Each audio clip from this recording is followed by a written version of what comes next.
pleasure of welcoming Professor Partha Mohanram.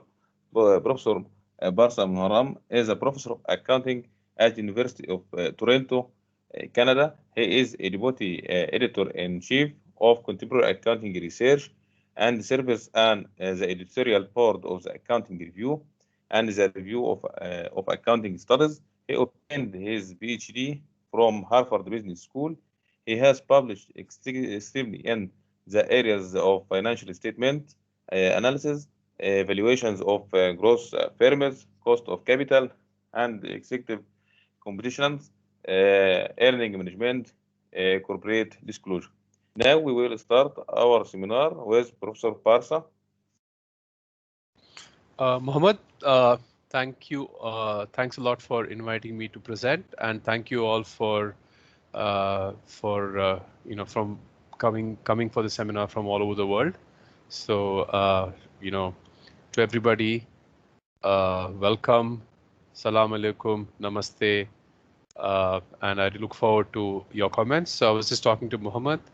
I would be very happy if this is a free-for-all seminar. So while you're muted right now, if you have any questions, please unmute and ask. I'll be happy to answer any questions as time goes by. We have an hour and a half. I only have one paper to present. If we end early, I'll be happy to take the additional time to answer any big picture questions you might have, not just related to this paper, anything else you want to ask me about any of my prior work or about the research process or about my any sort of advice like thing which I can give based on my experience. I'd be happy to do that as well.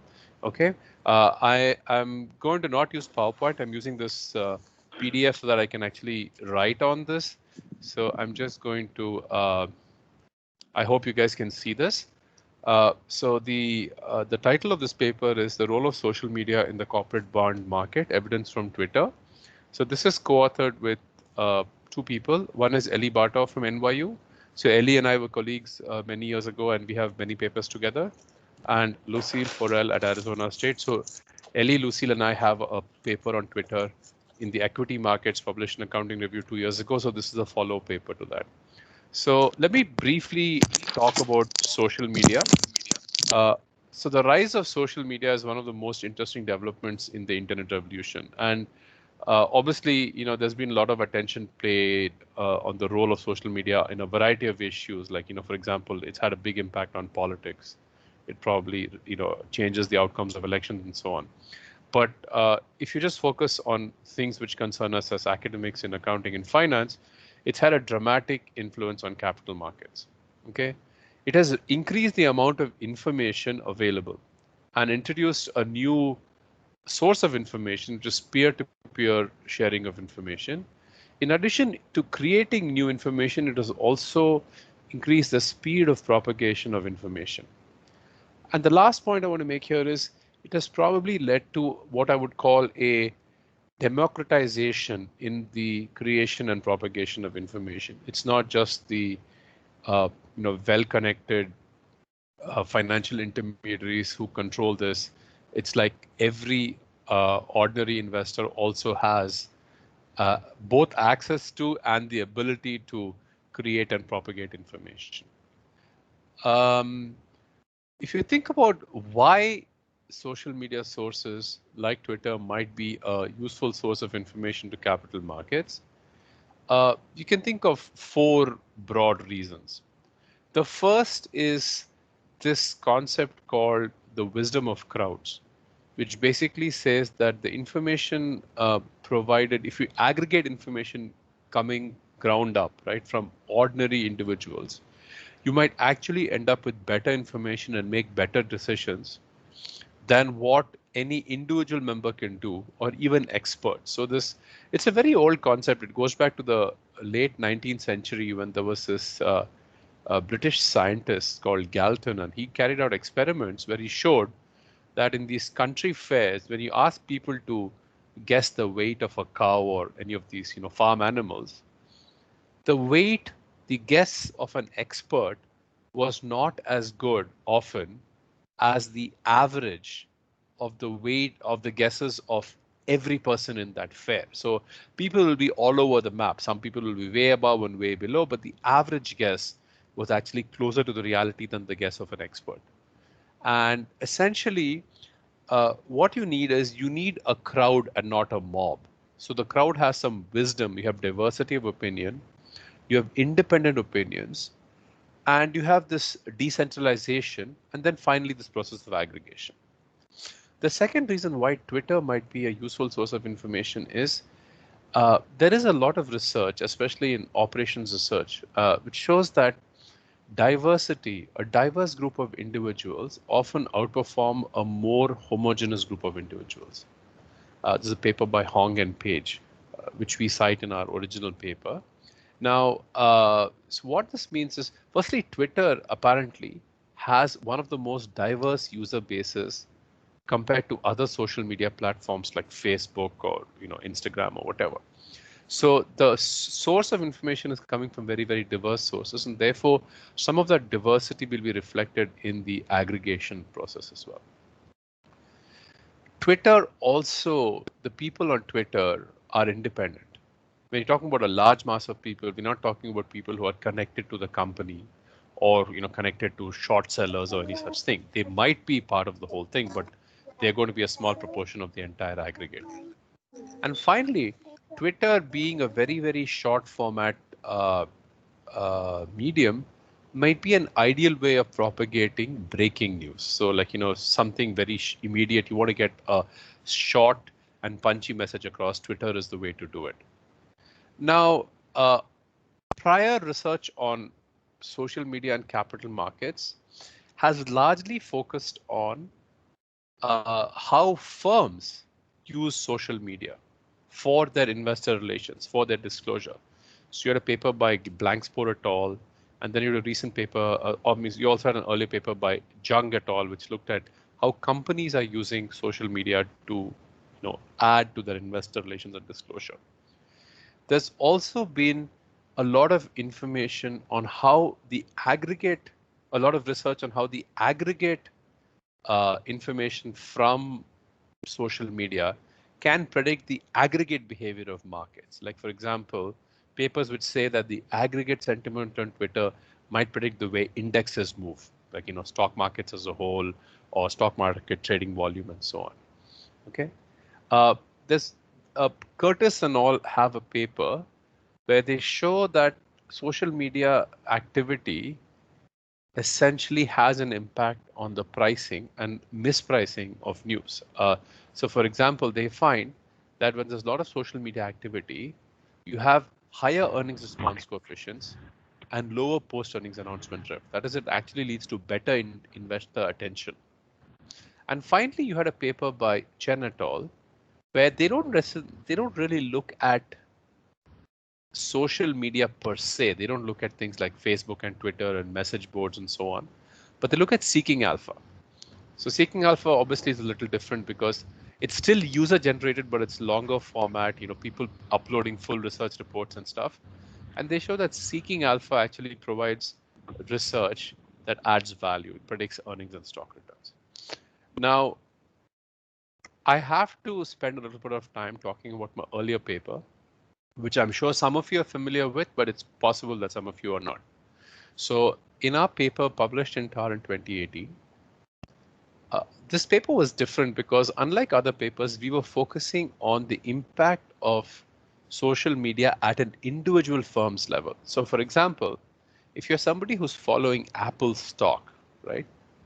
If you aggregate the Twitter of people tweeting about the symbol AAPL in the time period before Apple releases its earnings, does the aggregate sentiment of these, hundreds or thousands of tweets from ordinary investors about Apple, does that have an influence, or is that correlated with the realized earnings surprise and the stock market's reaction to that earnings surprise around the earnings announcement? So we get a huge sample of tweets, which we had to essentially buy from Twitter, and then we aggregate the tweets in the time period just before earnings announcement, do some sort of lexical analysis, figure out the sentiment of individual tweets, aggregate them into an aggregate Twitter opinion, and we ask, does that aggregate Twitter opinion influence the is it correlated to, the word influence is tough to use, is it correlated with aggregate with the actual earnings surprise and the stock market reaction to that earnings surprise? What we find is that it is. The aggregate Twitter opinion predicts the earnings surprise, and it also predicts the market reaction to the earnings surprise, which indicates that it's providing information to the capital markets, and it's providing information that's incrementally useful. It's not just providing information that could have been obtained from other sources, because you actually see an impact in terms of stock market reaction. Cross-sectionally, we find the results are stronger when firms are in weak information environments. We also find that when we look at the different kinds of tweets, we try to break them up into what we call new information tweets and dissemination tweets. We find that both kinds of tweets add value, suggesting that there's a dual role for Twitter. Twitter both provides information as well as disseminates existing information. We find that the results are stronger when the information is fundamental in nature. So we kind of parse through the tweets and we look for some words which indicate that it has something to do with like accounting or financial fundamentals. We find the results are stronger. And finally, we find that this is not just a reflection of other news, like so we need control for the news available in other, the press or whatever. We find that this Twitter is incremental to the information coming to the capital markets from other sources. So this paper was published in Accounting Review 2 years ago, and its paper has already been fairly well cited. It's because it's one of the, also, we were lucky to get this paper in the business press. So, it's appeared, articles about this paper have appeared in the business press talking about our research. So this paper has been quite successful.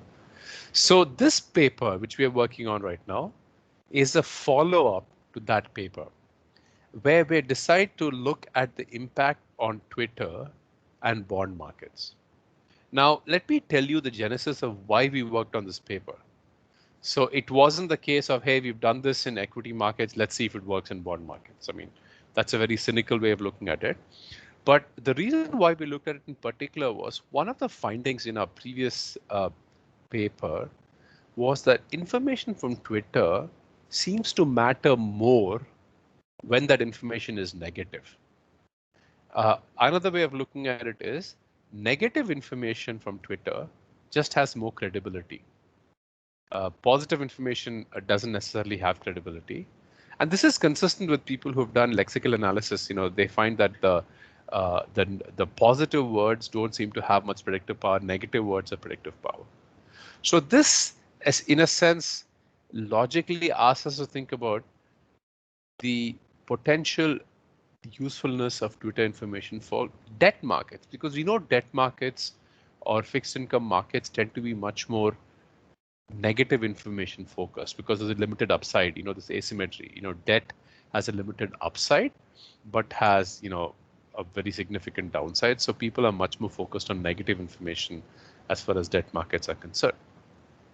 So if we think about do a thought experiment as to why information from Twitter might matter or not matter for debt markets, well, it's easy to come up from reasons as to why it might not matter. Firstly, generally, most people tweet about equity-related matters. Nobody's talking about a particular bond being undervalued or overvalued. People talk a lot about, I think the stock is going to go up or it's going to go down.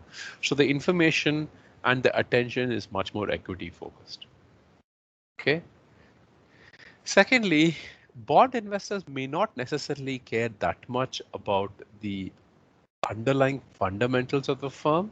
I mean, they will, especially if the firm is, a poorly performing firm or whatever, but they might care more about things like macroeconomic news.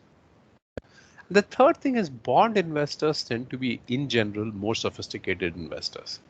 So they're more likely to have either received that information from other sources or more likely to have impounded that information already. So all this suggests that, Twitter might not necessarily be useful for bond investors, right?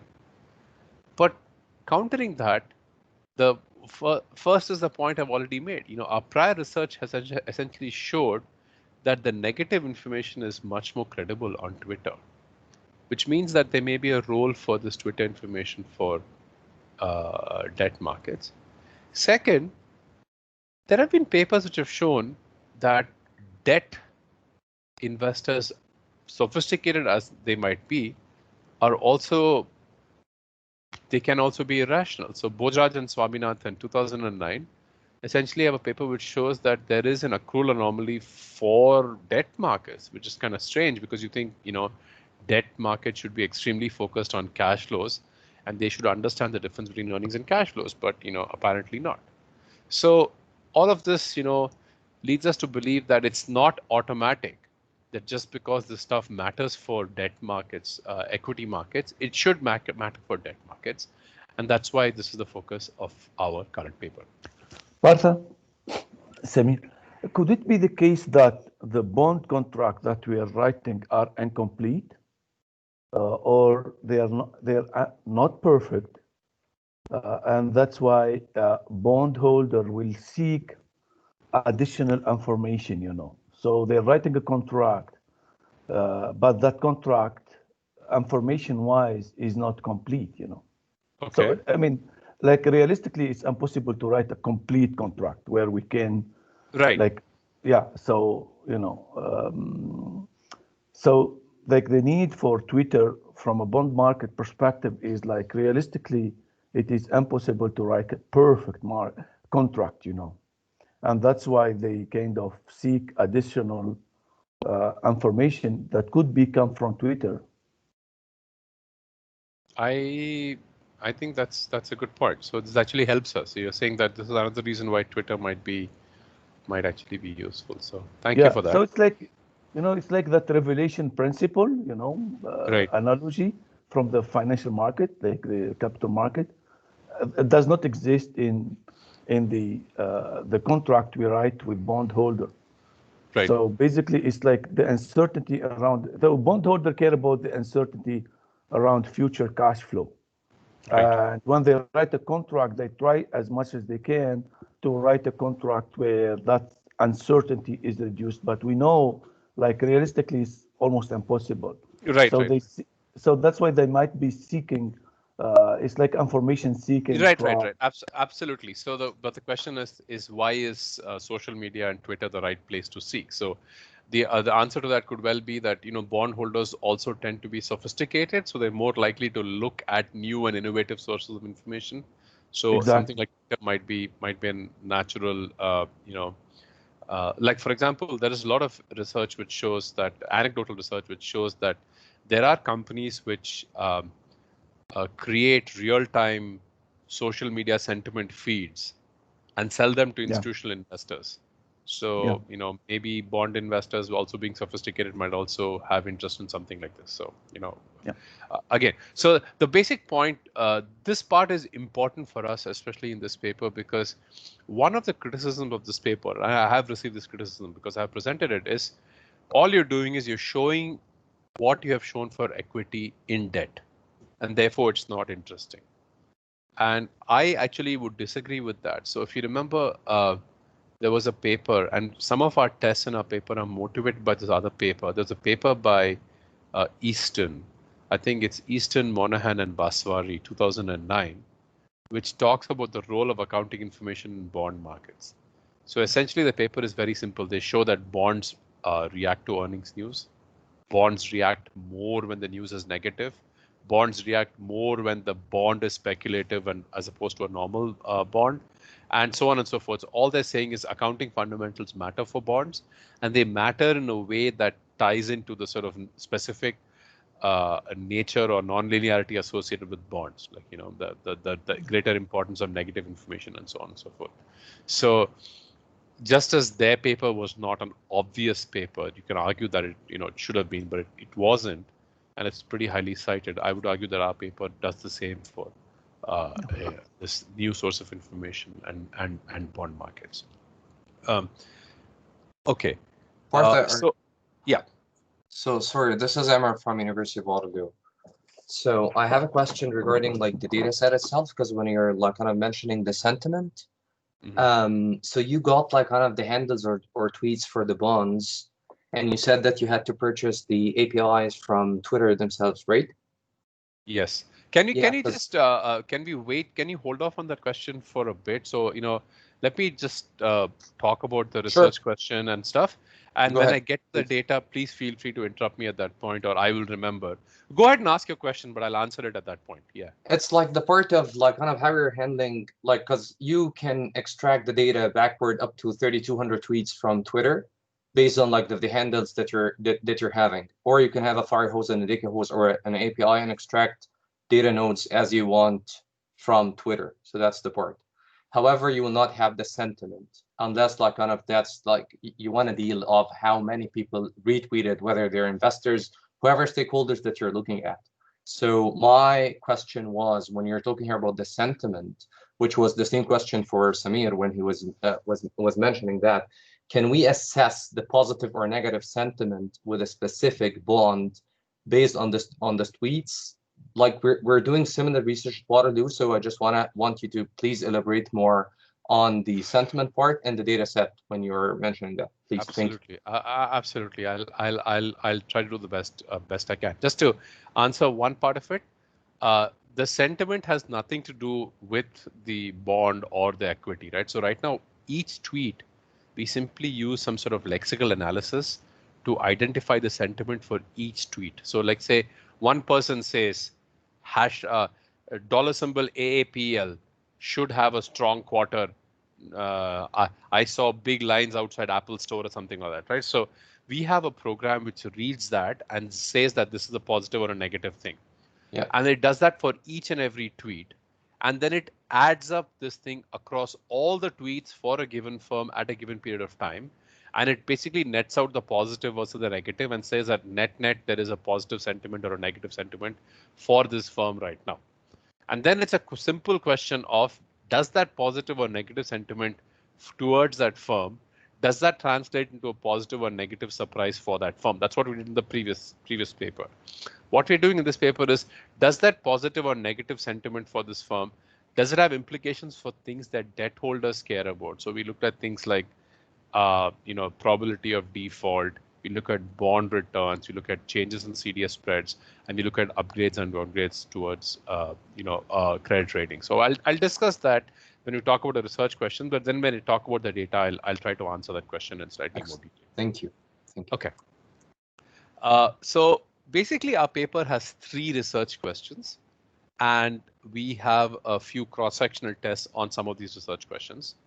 The first research question is, does this Twitter or does social media or this aggregate Twitter opinion that we create, does it provide information which is relevant for bond markets? So if you think about bond markets, right, the thing which bond investors particularly focus on is default probabilities, right? So what makes a bond a AAA bond versus a AA bond versus an A or a BBB is the estimated likelihood of default. And if you're a much like a blue chip company with like a really high credit rating, you're going to have a very low probability of default. You're going to get a AAA. On the other hand, as you're getting closer to, like, let's say, the border of investment and junk, you're going to have much higher probability of default.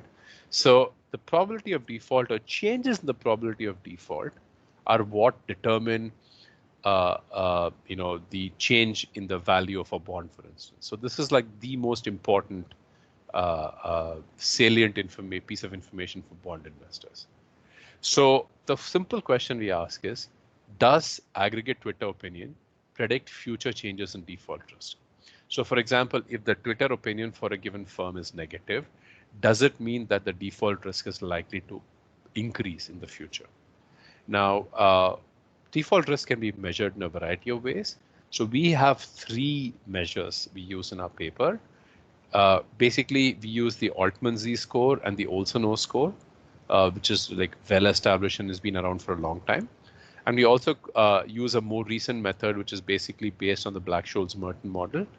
And for all these 3 models, we convert the scores into an implied probability of default. and we look at the change in default from the period just before, for the quarter just before this actual quarter, to either 1 quarter ahead or 3 quarters ahead. So it's either a quarter to quarter change excluding the current quarter, or it's a calendar adjusted quarter change. So like third quarter this year versus third quarter last year, if you're in the fourth quarter right now. So just to see if does this predict any changes in default premium or default risk. Okay, that's the first research question. Now, the second research question, so the first research question is, you can think about it, is it's like a value relevance question. It's like, is Twitter providing information that is value relevant to the debt markets? The second question you can think of as either as a economic significance of the first question or an incremental value relevance. So in the sense that, does Twitter provide information that moves debt markets? And we consider the reaction of the debt markets using two different metrics. We consider bond prices or returns to bonds, and we consider changes in CDS spreads. Now, we essentially ask, does this aggregate Twitter sentiment predict the change in bond returns or changes in CDS spreads? Obviously, CDS spreads go in the opposite direction. So if it's good news, CDS spreads go down. If it's bad news, CDS spreads go up. And so essentially, we're looking at the relationship between this Twitter opinion and these two constructs. Our third research question essentially looks at information intermediaries. So if this is providing useful information to information intermediaries like bond rating agencies, do they consider this, or does this also potentially have an impact on their credit ratings? So the last research question asks, does the aggregate Twitter opinion provide valuable information to information intermediaries such as credit ratings? And we assess this by looking at the likelihood of changes to the credit rating. So is there a relationship between the aggregate Twitter opinion and the likelihood of upgrades and downgrades? So that's basically what we're looking at in the third research question. Okay, so these are our three research questions. And in addition, we also do some additional cross-sectional tests. So for example, in our first research question, we ask, do we find that the relationship between Twitter opinion and this change in default risk, is that stronger when firms have speculative bonds? Because clearly these are bonds where the default risk itself is likely to be higher and more important. And is it also higher in cases of greater information uncertainty? Because in these cases, the need for new information is likely to be higher. So it's a simple power of the test kind of test. So we're looking at settings where we think this test will be more powerful and seeing if indeed the importance of Twitter is more in these settings. Okay. And in the case of the bond returns test, we also partition on the good news versus bad news, because this is something which, like the Eastern paper I mentioned, shows that bond investors tend to be more reactive or react more to negative information. So do we find that this importance of Twitter also becomes more important when the underlying information is negative? Okay, so these are some additional cross-sectional tests that we do. Now, let me try to answer some of the questions that were asked, the question you were asking about the data. So we actually put, so our data is from the period, I believe, 2006 to 2012 or 2013. It's the same data we used for the previous paper. This data was really expensive. We had to pay Twitter something like $20,000 to buy this data, which is like millions and millions of tweets. And so this is something we bought. We got a core dump of every tweet for every cash tag symbol. So like, whenever a tweet has a $sign in front of it followed by a ticker, that's called a cash tag. So we purchased all the tweets for every cash tag, for every ticker on the Russell 3000 in the I think it was 2006 to 2012, but there was not much Twitter activity in the first 2-3 years. So essentially, it's like a 4-year period, where even within these 4 years, you find that the number of observations increases quite exponentially over time. It's even more right now. And right now, if we were to buy this data from them, it will cost us even more because the data has really grown exponentially. But what we focus on is we focus on the time period just before the earnings announcement. The reason we do that is the earnings announcement is like the salient information arrival event for all firms. And it's also the period of maximum Twitter activity. So if you look at the histogram of tweets, right, there's hardly any Twitter activity. Then around 10 or 15 days before the earnings announcement, you find a huge number of tweets. And that continues till a few days after the earnings announcement. So we're focusing on the period just before the earnings announcement. And we focus on the -10 to -3 day, so that we are focusing on something which clearly happened before the earnings announcement. And we have a bunch of cleaning up to do, because sometimes you have these cache tags which are being used in a way that is not related to tickers and stuff. And we've got to remove those. We also need to ensure that bond returns are available, and we end up with a sample of around 286,000 tweets, representing 7,543 firm quarters and 1,000 distinct firms. So this is considerably smaller than our previous sample in our previous paper, largely because the number of firms with traded bonds is a subset of the overall universe of firms. Let me talk about how this Twitter sentiment is measured. We measure Twitter sentiment in one of two ways.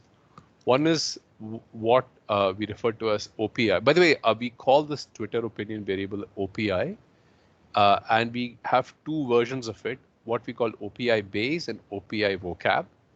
OPI base uses a Bayesian algorithm where this is something that my co-author Lucille essentially did using some, I think, machine learning based algorithms from the sort of CS literature, where the algorithm, by reading a number of tweets, figures out a way the entire phrase is positive or negative. And it assigns a probability that this is a positive or a negative tweet. And then we essentially take that for each tweet and we aggregate this across every tweet for a given firm, and we get a aggregate measure of sentiment for a given firm for a given time period. The second method is actually considerably simpler, where we use a variety of dictionaries where we're counting the number of positive and negative words. So it's a negative words minus positive words kind of thing.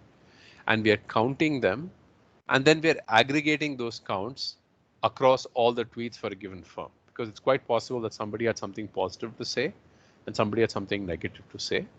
The one thing we do in both of our methods is we weight the tweet by a measure which measures the number of followers a firm, a given tweeter has. So if somebody has 5 followers versus somebody has 5,000 followers, we give much more attention to the person who has 5,000 followers. So if James Kramer has something positive or negative to say about a firm, that should count much more than if I, who has like almost no followers on Twitter or something, has to say about that firm. So we take that into consideration, and that's our aggregate measure, which we refer to as OPI. So this part is identical to what we have done in the previous paper. The difference is, I think the windows are slightly different because the bond returns, we need a slightly longer window. So the pre-period is slightly different, but the methodology is basically the same. Hey, And Partha? Yeah. Chris Ali here. Hey, so for the aggregate measures of Twitter opinions, have you guys ever thought of trying to get a sharper measure based on a firm by kind of trying to weed out the overall market effects? So, like we do that. Oh. Okay, so yes. Firm Okay. specific.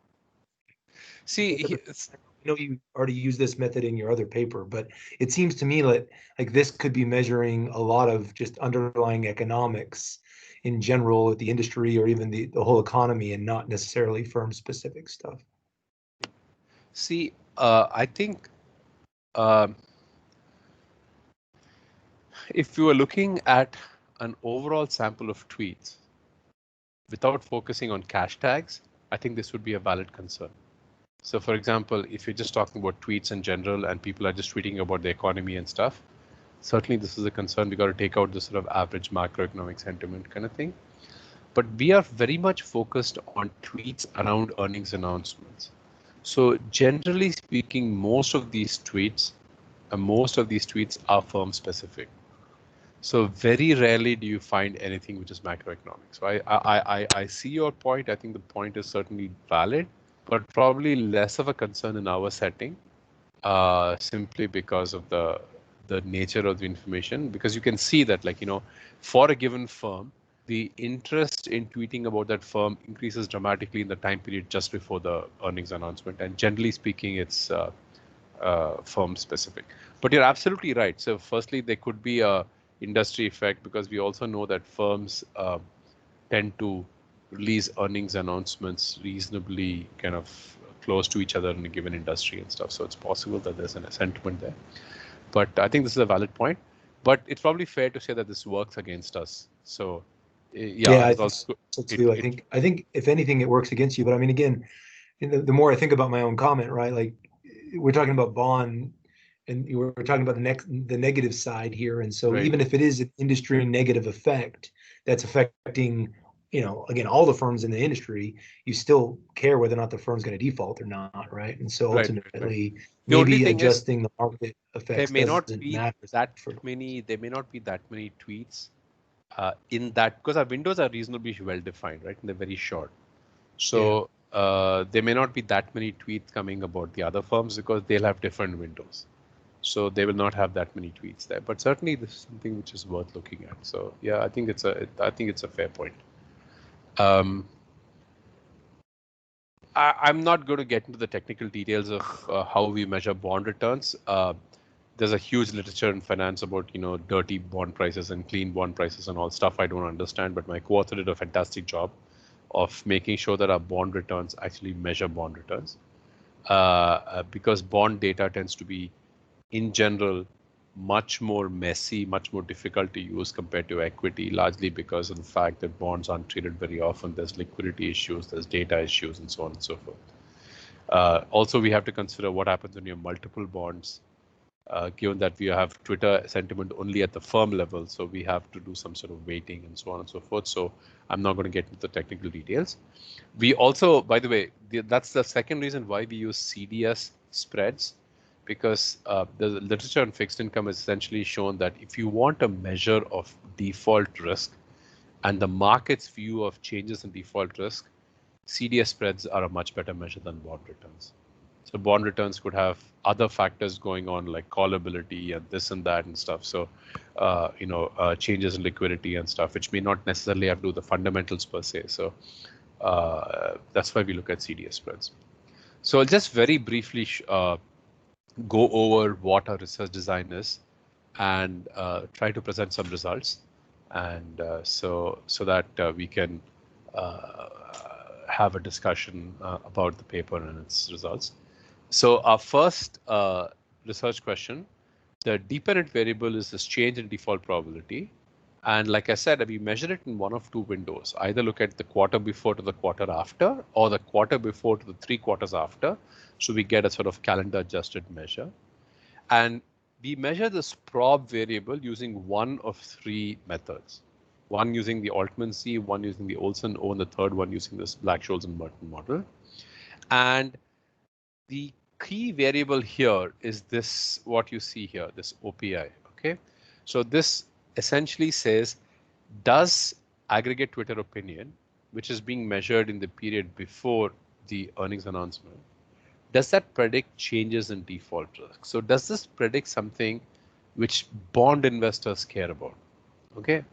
Now, one of the things we do is we control for a whole bunch of control variables, and I'm not going to get into the details, but we add these additional control variables which pertain to the equity market reaction.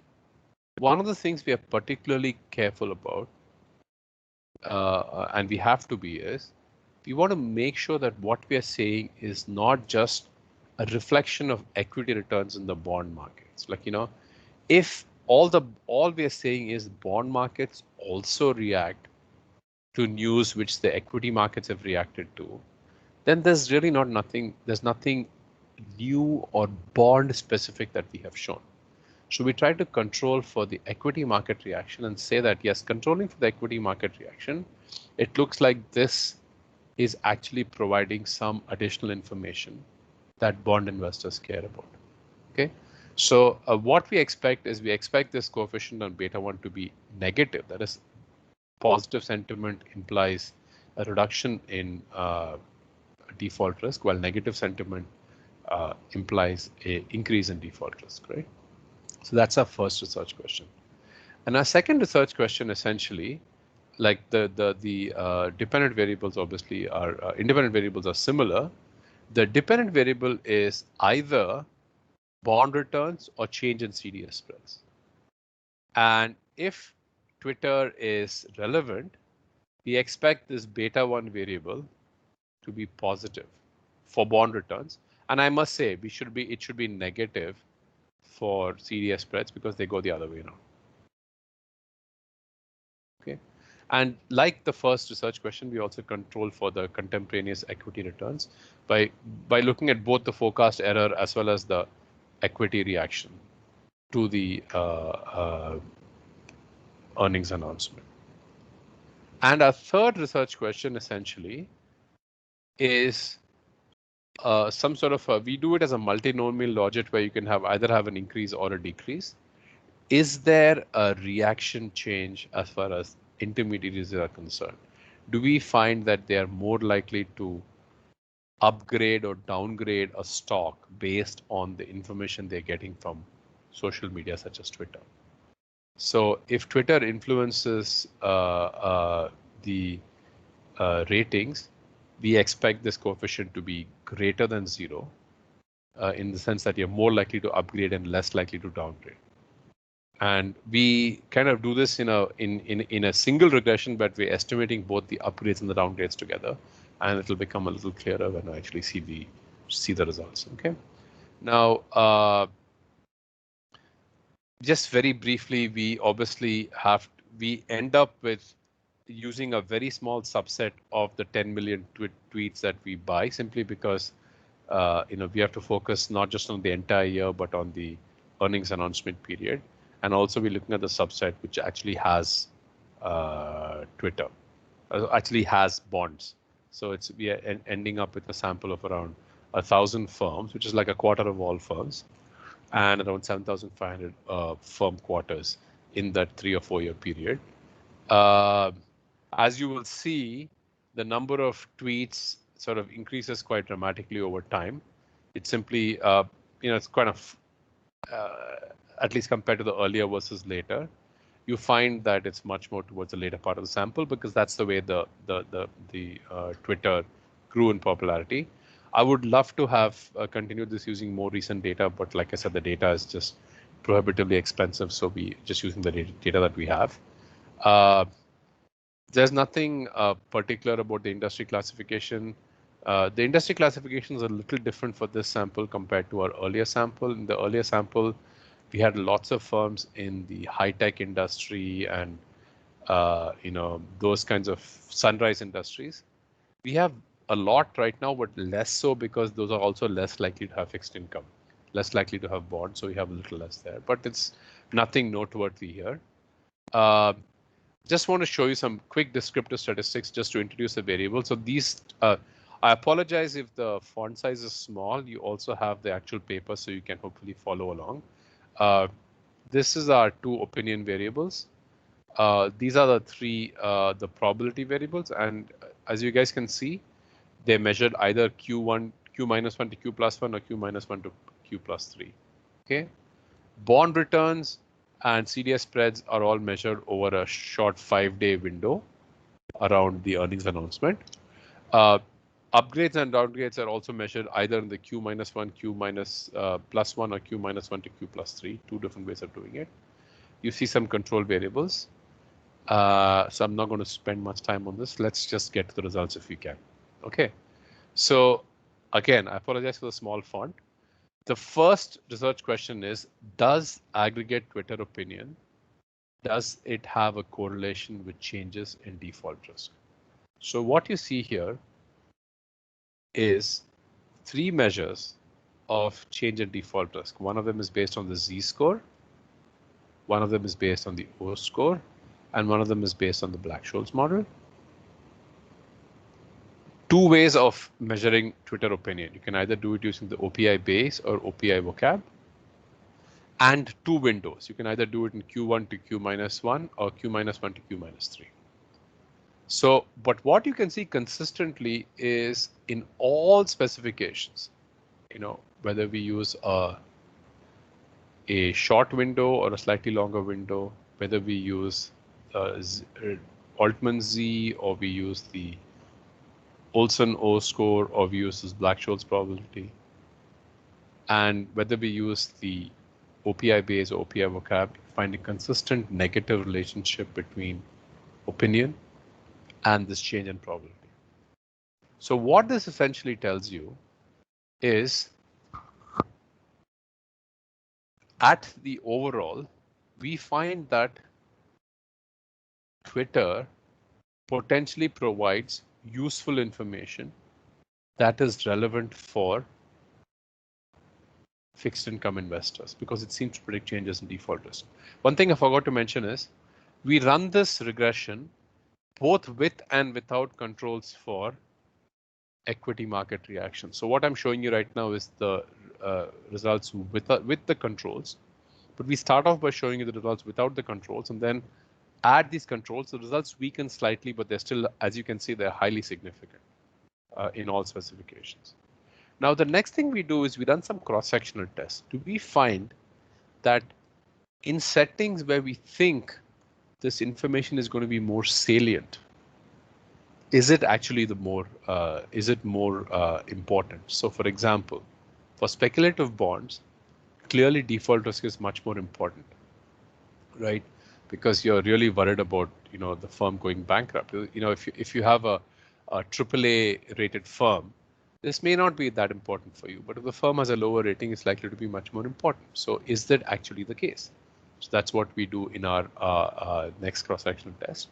And we also use a measure of information uncertainty, and do we find that this result is stronger in settings of high information uncertainty? So I'm presenting only the coefficient on OPI, none of the control variables. And what you can see here, the first is speculative versus investment grade. You find that the information is significant in all settings. However, the coefficient is much bigger for speculative versus investment grade. And the difference is highly significant. So for example, in this delta Z prob, using, I've forgotten whether this is a 3-month or a 1-year difference. It's almost 3 times or 4 times bigger. And similar for all the settings, right? In general, matters much more for speculative bonds. Which is not surprising because probably these firms have a higher probability of default, and therefore the delta of the probability of default is also probably the greatest for these guys. Yes, go ahead. Partha, it's John. One of the questions that you talked about tension, and I think that's one of the most overused reasons to reject papers. Right. But you brought up a couple of reasons why it wouldn't hold, and one was that the investors were focused on macroeconomic risk instead of firm specific. What if you got like the AAA rated bonds? Could you make the result go away? Well, my guess is the AAA rated bonds are a subset of these guys. Right.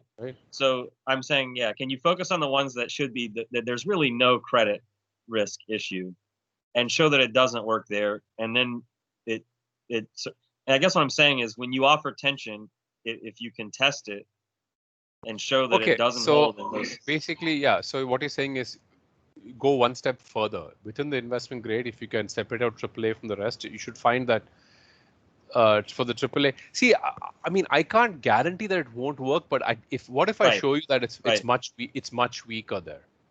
That's that. Yeah, no, yeah. Right. Anything. I guess I was just trying to get at, because I know you also don't. I was going to recommend you do this with the bond, the H2 test as well. Yeah. These cross sections. Actually, we had actually done some of those with that as well, but then the paper got too big, so we said we'll focus on just the cross-sectional test on positive versus negative news. But actually, if I'm not mistaken, I think Lucille has run this with all of them, and I'm not sure the return differences go through in every case, but there's no doubt the result is significant for the speculative, and it may or may not be significant for the investment grade, but I don't know if the differences are significant. So anyway, so the second cut but I think that's a fair point, and certainly we can do that further, I guess. The second cross-sectional cut we do here is the high and low information uncertainty, and here too we find the results are clearly driven by the high uncertainty subset. So you can see here the coefficient on OPI base for the high uncertainty subset is like 4 times bigger, and the difference is highly significant. And similarly, the same is true for whether we use OPI base or OPI vocab. It's true for all 3 measures of our default risk. So the basic takeaway is that Twitter seems to provide information that should be important for fixed income investors, because they care about this probability of default, and it seems to provide information that's particularly important in settings that should be more important, that are speculative bonds, firms with high information uncertainty, and so on. So the next question for us logically is, if it's providing more information, does it actually correlate with the way bond investors actually react? So that's what we look at in our next question.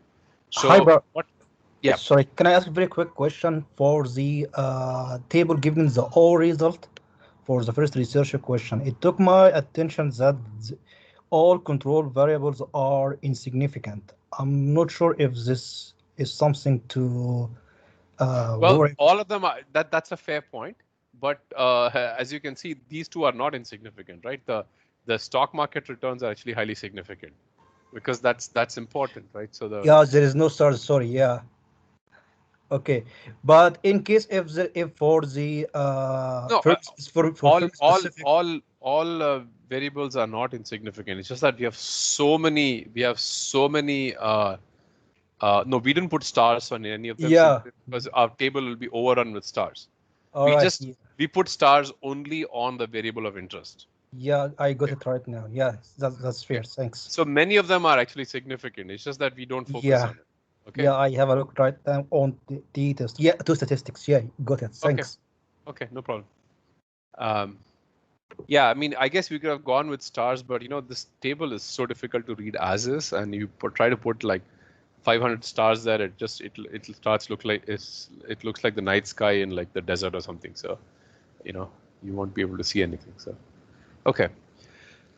All right. So let's move on to our second research question: is does this thing affect bond returns? So here, what you guys can clearly see is you can see the specification with and without controlling for the equity returns. So firstly, you can see right away that the stock returns here, right, as well as the forecast error,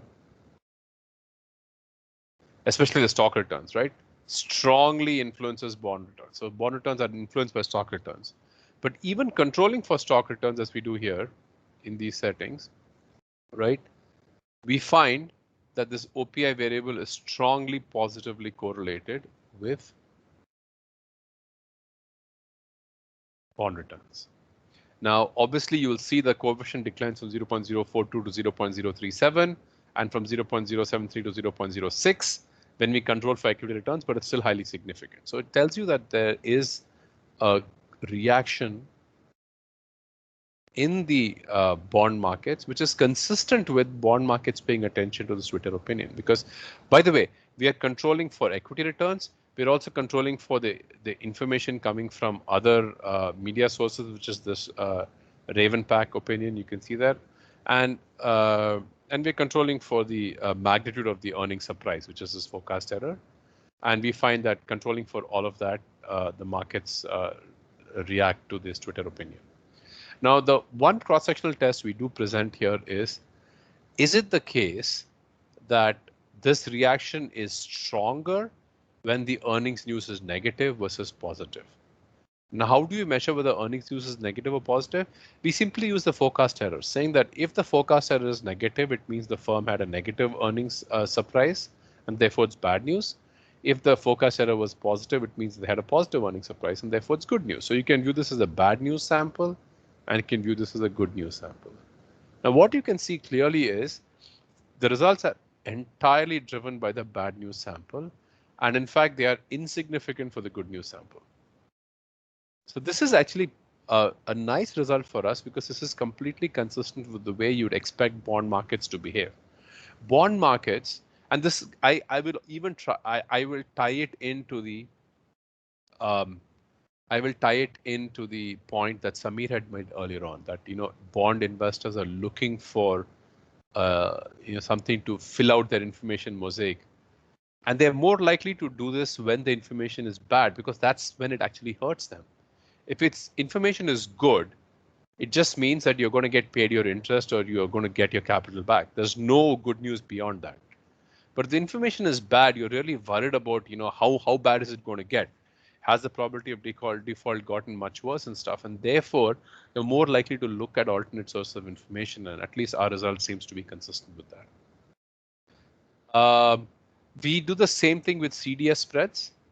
Obviously, a couple of things. CDS spreads, the actual number is much smaller because CDS spreads are very, very small numbers. So the magnitude of the numbers you'll notice is smaller, but that's because CDS spreads themselves are very, very small. And the sign is flipped because negative is good news, positive is bad news. So you find a negative relationship between OPI and CDS and change in CDS spreads. However, just like the previous example, you also find that the results are almost entirely driven by the bad news subsample. So this is bad news and this is good news. And you find the results are strong for the bad news subsample and they're insignificant for the good news subsample.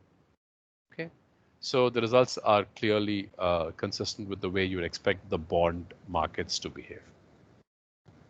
Now, the last research question we have is looking at the impact of this OPI on intermediaries, specifically credit rating agencies. So we look at the firm's credit rating and we create two dummy variables. One for an upgrade, which happens if the firm's credit rating increases, and one for a downgrade, which happens if the firm's credit rating decreases. So what we find is that OPI is strongly negatively associated with downgrades. That is, if OPI is positive, you're less likely to have a downgrade. While if OPI is negative, you're more likely to have a downgrade. And you can see that here. So the coefficient on downgrade here is consistently negative in all settings. However, we find no relationship with upgrades. So OPI does not seem to affect upgrades. This asymmetry is also consistent with the way you would expect fixed income investors to behave. That is, they are much more focused on looking at new sources of information when the news is negative. So a bondholder, a credit rating agency is probably considering these OPI variables in particular when he or she is considering downgrading a bond. But he does not or she does not give it importance as much when he's considering the upgrade of a bond. That's at least the results that we find. Okay, so that's basically a summary of our paper. So we analyzed these tweets, came up with measures of opinion, and show that this aggregate Twitter opinion predicts changes in default risk especially for speculative bonds and when the uncertainty is high. It's economically meaningful for bond investors because it's associated with bond returns and changes in bond CDS spreads, especially when the underlying news is negative. And finally, it's associated with changes in credit ratings, especially or only for downgrades, not for upgrades. What are the implications of our results? And I will, after this, I will, end my presentation and I'll leave the floor open for questions. Firstly, we show that Twitter, social media and Twitter in particular, is a potentially valuable additional source of information for bond markets. And we've already shown that for equity markets, but we also show it's true for bond markets. So even sophisticated investors like bond investors can gain from obtaining this sort of bottom-up information that Twitter provides you. It also confirms the finding from a previous paper that negative information is more credible, and therefore, naturally, we find that something like Twitter, provides this credible negative information which may be of relevant importance to participants, whether they be bond investors, people investing in CDSs or intermediaries in the bond markets. So I'll end my presentation here and I'll be happy to take any questions.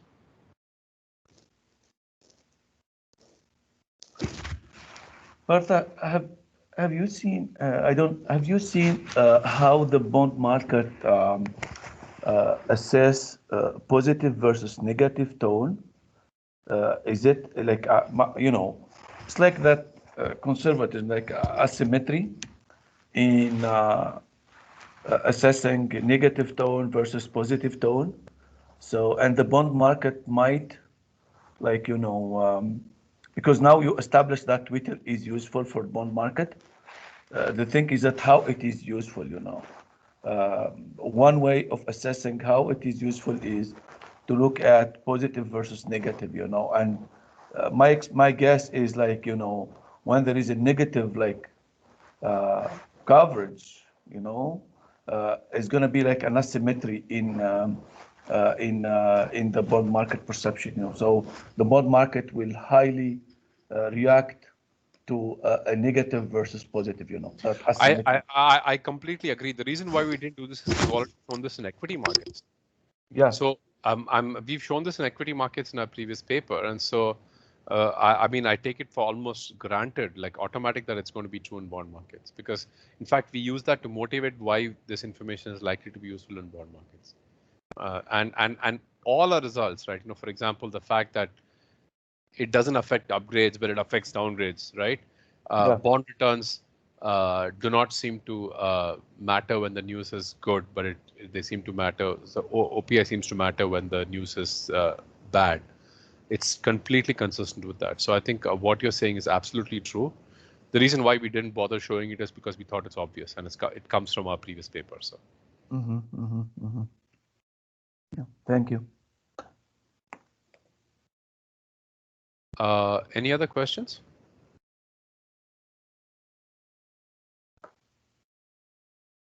All right. So like I was telling, actually, sorry, John. Yeah, go ahead. Yeah. So I thought the sophisticated investor thing is really interesting, because like they should already have the information they need and maybe not worry as much about what people are saying on Twitter. Is there? I don't know enough about the bond market data, but is there a way within that subgroup to say who's more sophisticated, who's less sophisticated? Oh, that's I don't know how you would do that. So that's a good point. Okay. But yeah, potentially,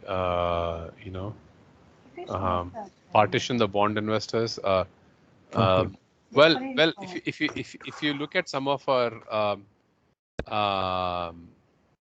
my guess is some of our cross-sectional cuts, we're giving them different labels, but they might be getting at the same thing. So, for example, when we do the high information uncertainty versus low information uncertainty, right. My guess is, right.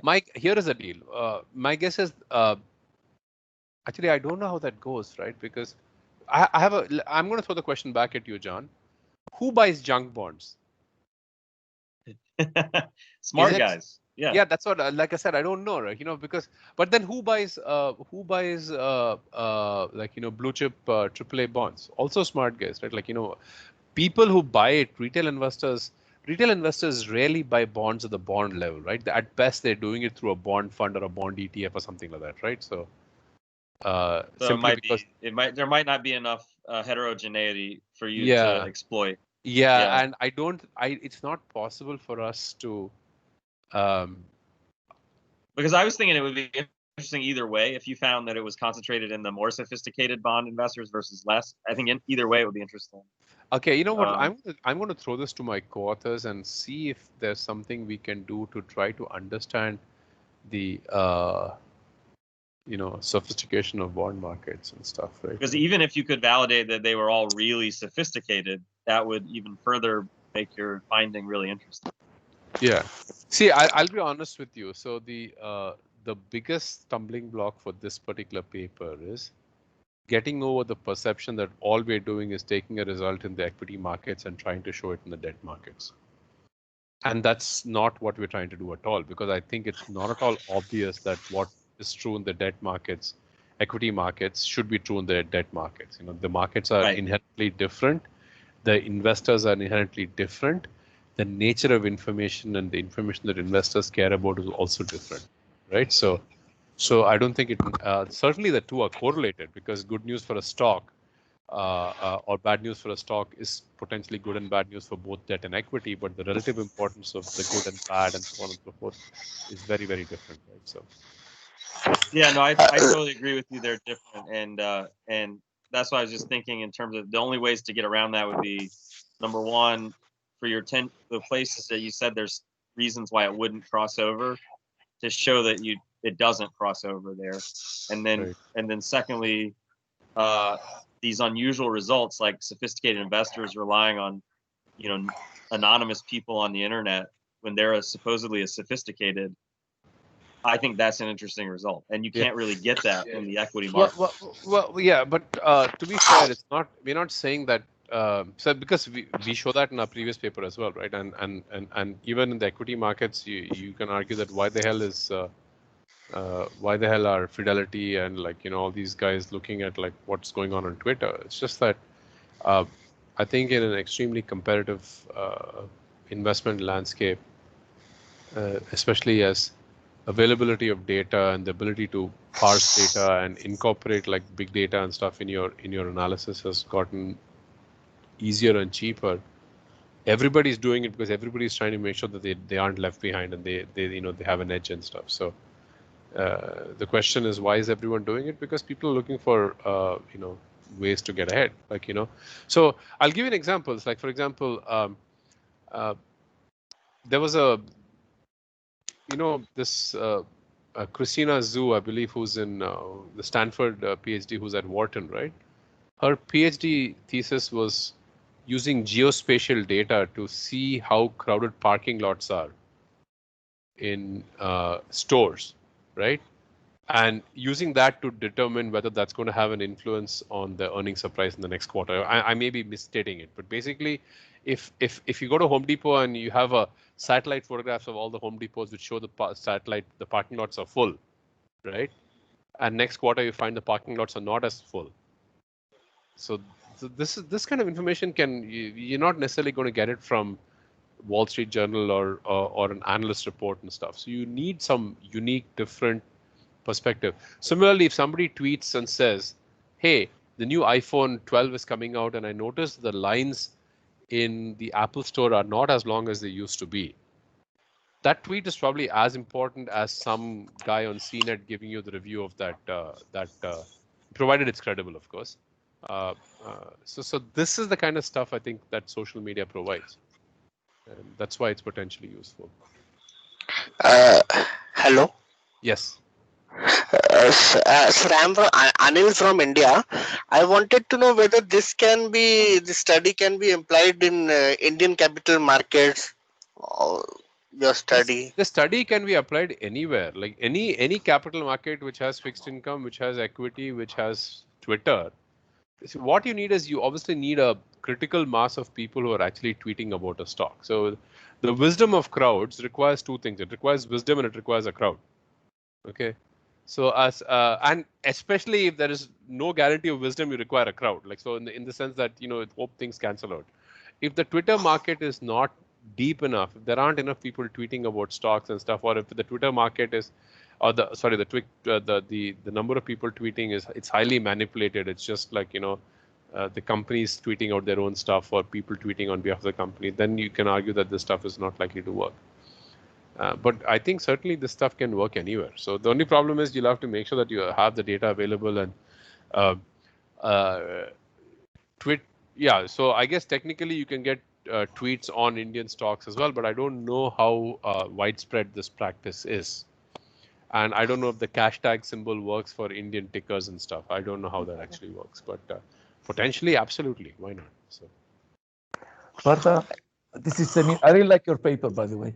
There is a paper in GBF where they look at bondholder governance and shareholder governance and risk taking. okay. And you know what they show that, when shareholder governance is weak, firm tend to kind of take bad risk taking, in capex. Then when bondholder come in, they kind of discipline manager and they take good risk taking in capex. Could it be the case that I don't know? I mean, it maybe you can get data on shareholder governance. So the way it's gonna, I think it will work for Twitter is like bondholder, they're gonna see that there is weakness in shareholder governance, and because there is that weakness, they're gonna look for like supplement information as the contract, as I mentioned at the beginning, are incomplete. So, and this could be the wire that link Twitter to this bondholder thing, Well, I'm not sure that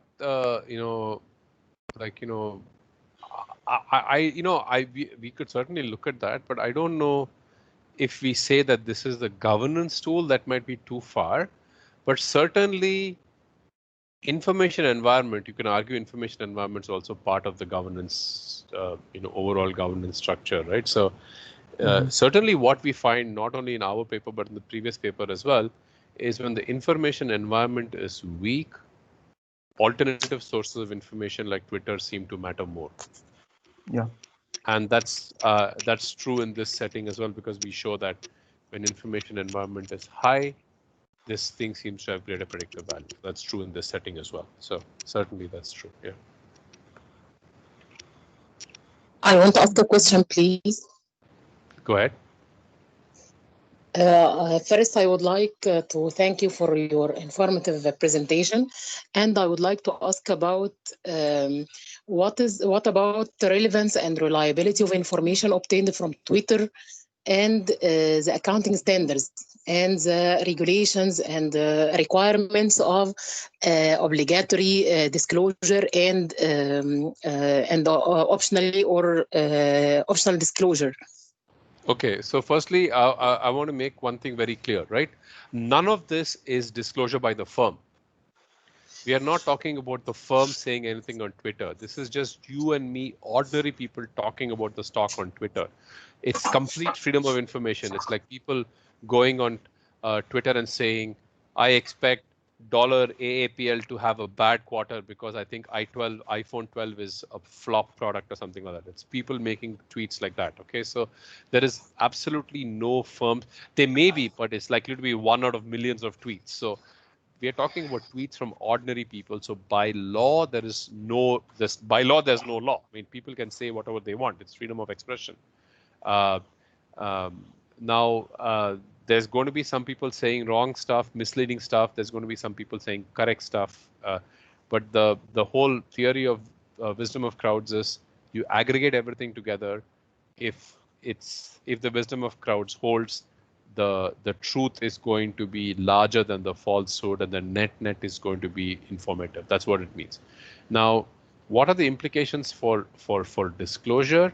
Now, we briefly discussed this in the conclusion part of our previous paper, where some people talk about how there have been a couple of very, very egregious cases of manipulation on Twitter. Like, for example, there was a case where somebody put out a false tweet about a bomb in the White House and Obama being killed. I think this happened in 2014 or something, or 2013. And instantaneously, for like 10 minutes, the markets fell by 15%. But then they came back up immediately because it was clearly a fake rumor, right? Similarly, there was a fake tweet about Qantas, an airline which has never had a plane accident in its history, a plane crashing, which is also fake. Again, stock price fell immediately, but it went back up. So, but these are exceptions. What our paper essentially shows is that there is no need for any regulation because it looks like the stuff is informative way things are. So people who are trying to say this thing should be regulated, there is no case for it. Now, that's as far as our previous paper is concerned. Our paper, this current paper, has nothing to do with it. Again, relevance and reliability. We are talking about the relevance and reliability of this aggregate Twitter opinion. What our paper shows is that this stuff is both relevant and reliable, because it's relevant because it's like very timely. It seems to predict things that actually matter for fixed income investors. It predicts future changes and default risk. And it's reliable because it seems to associate with things that investors care about. If it wasn't reliable, you wouldn't find a reaction in terms of what we see in terms of debt market bond returns or changes in CDS spreads. But again, I want to reiterate that this has nothing to do with disclosure because we're not talking about the firm. This is not there are some papers which are looked at firm disclosures through through social media, but this is not our paper doesn't do that. So. Yes, but what is the difference between internet financial reporting and obtaining information from social media in general? No, because internet financial reporting is coming from the firm, right? This is you finding out information from. You cannot make laws which say that's illegal for me to tweet about something. It's my opinion. Suppose I put out an opinion saying, I think TSLA is a bad stock and everybody should short it. It's Elon Musk is a crazy man. I mean, I'm free to say that. I can say whatever I want. So you can't put rules saying that should not be the case. I mean, at least not in free and democratic societies. You can't do that. So I don't think I don't think my paper, this one or the previous paper, can really talk anything about relevance and reliability, other than the fact that we show that the stuff is relevant and reliable. Because remember, this is not a firm disclosure. The conversation about relevance and reliability always is in the context of firms' mandatory or voluntary disclosure. This is neither. Yes. Thank you. I got it. Okay. Any other questions? Marwa Suleiman? Dr. Marwa Suleiman, you can ask. Hi. I have a comment. It's not directly related to your study, but because you already have the data. Do you think the number of retweets of negative news, which may affect the perception of non-professional investors, and the firm respondent to the negative news may affect your results?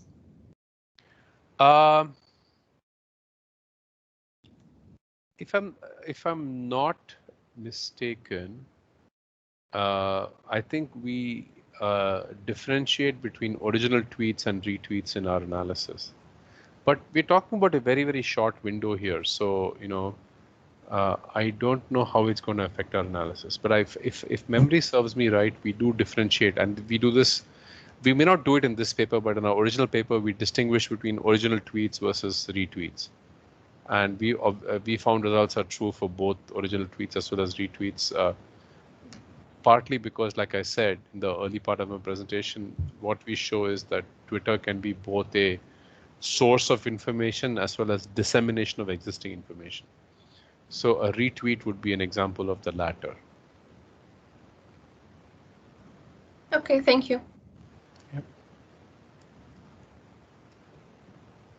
Okay, so I guess we still have 10 more minutes. So if you, okay, I see some comments here from some people about the copy of the paper. I've sent a copy of the paper to to Mohammed and the folks at Mansoura University. So you feel free to email them, and they can send a copy of the paper to you.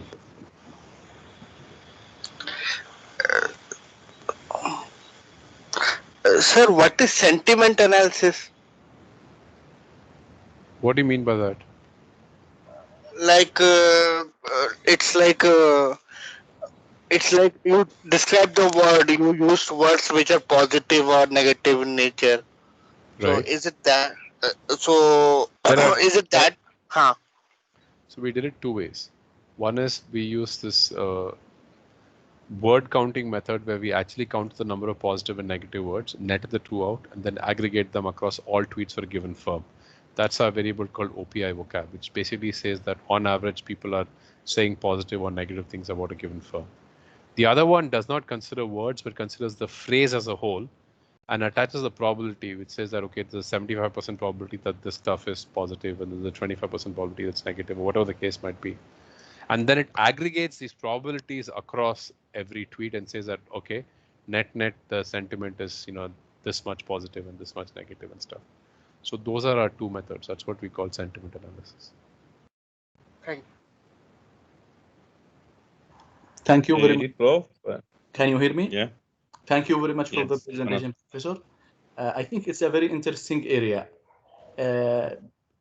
Since you are experienced in this area, can you highlight or talk a little about how can we apply this in other areas so we can use this in other areas other than the one that you have already studied? That's it's a good question to ask. Now, obviously, applying exactly what we did is going to be a little difficult, simply because you'll have to, especially historically, right, going back and getting lots of data. There are one of two ways of doing it. Firstly, some people you do it. There are ways you can, I guess, search for APIs or whatever. You can search for stuff on Google, but there's some limitations on how much you can go, how far you can go back and stuff. So you can always recreate a subset of this data, or you can go for it prospectively. You can say that I plan to write a paper 2-3 years from now, so I'm going to start collecting every single data and keep collecting all the tweets as and when they occur, and just sort of aggregate them at some place, and then later on go back when you have enough of time series and do that, right? You can always do that. So this is not just in accounting and finance. There are lots of people using Twitter sentiment data to predict all kinds of things, like whether it's election results, or you can predict, like some of the early studies in Twitter said you can actually predict what the box office performance of a given movie is going to be based on the sentiment on Twitter the first couple of days after it's released, or the first day after it's released, right? Much better than even critics ratings or ratings on IMDb or Rotten Tomatoes or whatever. So you can actually look at the tweets sentiment and predict that. So there are lots of such similar applications that you can apply in a variety of different fields. Obviously, if you're doing this in capital markets, certainly you can do that going forward. But one thing I want to big picture advice to those of you who are looking to publish, especially if you're looking to publish in the top journals, right? Just redoing something which has been done by somebody, but doing it in your own setting, you might get a publication in a local journal that's not going to be published in a top journal. Simply because you've got to have a good reason for why that stuff, there's got to be tension for why it's an important thing to do. And just doing something because it hasn't been done before is not a good enough reason. So that's one thing you should be careful about. Thank you very much. Since I think we still have time, right? We have 5 minutes, yeah. So how can we, for example, I was thinking, I agree with you that I'm not talking about replication, but I'm not talking, for example, about the relation with accounting and finance related topics. For example, I was thinking about CSR disclosure or the tweets by the others about CSR performance of other companies. No, you can certainly apply it for other settings, but again, for it to actually work, right, you need to have enough activity. So when you do about CSR, firms will be tweeting about their own CSR activities, right? And then you can look at whether that is credible or not and stuff. But that's a very different kind of study, because then we're talking about it's more closely related to the studies by Blankspore and Young and all, which talk about Twitter activity and the firms indulging in Twitter activity and as a way of disclosure, right? Now, I don't know how often people are tweeting about CSR performance of other firms and stuff. I mean, if there is, because for anything to for it to you need to have enough information for you to aggregate, right? So you need to have enough people talking about, like, so certainly I'll give an example, not exactly CSR, but this is not firm specific. There's been a lot of controversy right now about ESG, right? Like this this socially responsible investing and stuff. There's one school of thought which says that this stuff is really good and everybody should do it. But there's lots of people who say that this is all just hogwash. It's like greenwashing. It's like just people, because there's no evidence that it produces superior returns or it actually produces superior outcomes for these firms and their constituents and their clients and so on and so forth. So maybe there could be something on Twitter on that, and that's worthwhile looking at. But whatever you do, you have got to make sure that it's you have enough data. So the one way to do it is, if you make it firm specific, you've got to look for high information or highly followed information events like earnings announcements, or you got to look at some macroeconomic things. So for example, you can look at Twitter activity before Fed announcements to see whether and people have actually done this. So I mean, I'm not saying that you should do this. You should go look at what people have done and see if Twitter activity predicts likelihood of interest rate cuts, or whether people have also looked at things like Twitter activity and surprises in GDP growth and stuff. So there are certainly lots of things people can do, but you also have to be careful and be cognizant about what's already been done by others. So. Thank you very much. Dear bro, yeah. What is your advice to? Yeah, you can ask. Yeah. What is my advice to whom? What is your advice to young researcher to be able to publish their researcher in top-ranking journal such Accounting Review, Contemporary Accounting Research? Okay. This is a very difficult question to answer because obviously I've had some success. It wasn't easy. My first few years also, I had difficulty publishing papers in top journals. It's like one of those things like, how do you become an artist? It's difficult to tell people how it is, but you can sort of see and say this is good art or this is bad art. I would just give 3 or 4 sort of big picture pieces of advice. The first is ask interesting questions. Don't do something because it's not been done. It's like that seems to be extremely popular with people. I see papers which people will say, to my knowledge, we are the first person to do this. Okay, not every first person to do this thing is necessarily a good thing. Like Neil Armstrong is the first guy to go to the moon, and that's fantastic, right? But to say I'm the first person to put ketchup on vanilla ice cream, right? Nobody has done this before, and my experiment is let's see how ketchup on vanilla ice cream tastes.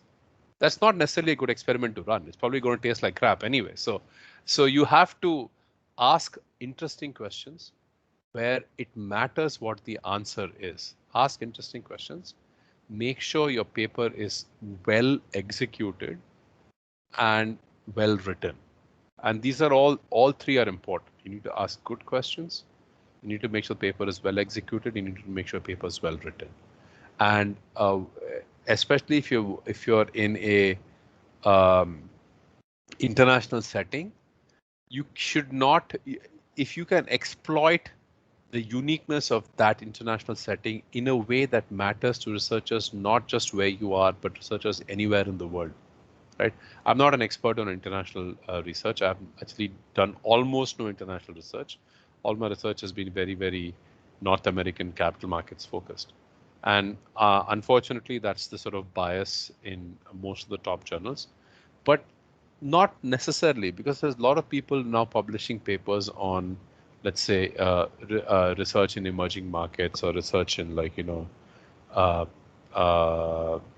how accounting standards vary across the world or whatever the case might be. So you've got to ask questions which are relevant and exploit the relevant difference between your setting and the setting that most researchers necessarily look at, right?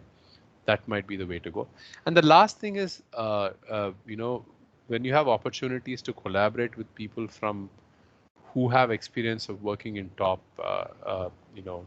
and publishing in top journals, you should take advantage of those opportunities. Obviously, you also have to have something to contribute, but that's the last thing I would say. Thank you very much. Thank you very much, dear Professor Partha, for your contribution and your effort. It's really interesting presentation. I think that you have done very well with answering a lot of questions there, Professor Partha.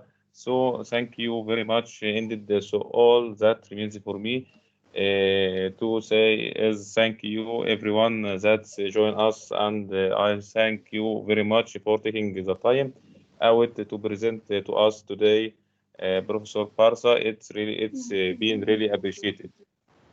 Oh, Mohammed, thank you very much, and for everybody who was in the audience who attended my presentation, from all over the world. I have all I have to say is thank you, shukran, and look forward to seeing many of you in future presentations. Thank you. Thank you very much. Thank you very much. Thank you very much, Prof. Yeah, it was a wonderful presentation. We really appreciate it. Thanks. Thank you. Thank you very much. See you soon. I hope to see you soon in Egypt, dear Professor Partha. Yeah, absolutely. Once the travel ban is over and stuff, I would love to come. Yeah. Yeah. You are welcome. You are very welcome. Thank you. Thank you. Thank you very much.